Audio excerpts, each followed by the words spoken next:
കാസർഗോഡ് വാർത്തകൾ. കാസർഗോഡ് വാർത്ത. മൊഗ്രാലിലെ മുഹമ്മദിന്റെ വീട്ടിൽ കള്ളം കയറി. മോരാലത്തെ മുഹമ്മദിന്റെ പുരയിൽ കള്ളം കയറി. മതിൽ ചാടിയാണ് കള്ളൻ വീട്ടുവളപ്പിൽ കടന്നത്. വര തുള്ളിയിട്ടാണ് കള്ളന് പേരിന്റെ പഴുപ്പിലേക്ക് കയറിയത്. കള്ളൻ വാതിൽ തുറക്കുന്ന ശബ്ദം കേട്ടുണർന്ന മുഹമ്മദിന്റെ ഭാര്യ ആസിയ ഉറക്കെ നിലവിളിച്ചു. കള്ളൻ പാല് തുറക്കുന്ന കൂട്ടുകേട്ടിട്ട് മുഹമ്മദിന്റെ ഓള് ആസിബി വെച്ചും കൂക്കി. നിലവിളി കേട്ട് മുൻവശത്തു കൂടി കയറിയ കള്ളൻ അടുക്കളവാതിലൂടെ ഇറങ്ങിയോടി. കൂക്കുന്ന കേട്ടിട്ടാകുമ്പോ കൊട്ടിൽപ്പറത്തിലെ കയറിയ കള്ളന് കുച്ചിൽപ്പറത്തിലെ കീഞ്ഞിട്ട് പാഞ്ഞി. ഓടുന്ന സമയത്ത് അടുക്കളപ്പുറത്തുണ്ടായിരുന്ന ചളിയും പായലും ചവിട്ടി കള്ളൻ വഴുതി. പായുമ്പോ കുച്ചിൽപ്പറത്തിലെ കുറെ ചീച്ചലും പാമ്പാഞ്ചും പിടിച്ചിട്ടുണ്ടായിരുന്നു. ആടെ ചവിട്ടിയിട്ട് കള്ളന് ചാറിയിട്ട് പോണു. അനക്കം കെട്ടെത്തിയ അയൽക്കാർ കള്ളനെ പിടിച്ച് പോലീസിൽ ഏൽപ്പിച്ചു. അജനെ കേട്ടിട്ട് വന്ന നരക്കാർ കള്ളനെ പിടിച്ചിട്ട് പോലീസിന് കൊടുത്തു.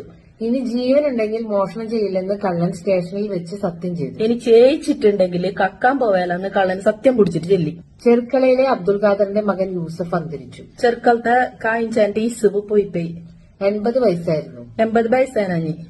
സുഖമില്ലാതെ കിടപ്പിലായിരുന്നു. കയ്യാത്ത കടത്തത്തിലായിട്ടുണ്ടായിരുന്നു. മക്കൾ ഇസ്മായിൽ, അബ്ദുള്ള, അബൂബക്കർ, അബ്ബാസ്, സുഹറ, സൈനബ. മക്കോ ഇസ്മാലി, അദ്ല, ഔക്കർണി, അംബാച്ചു, ദൌറ, ദൈനബി.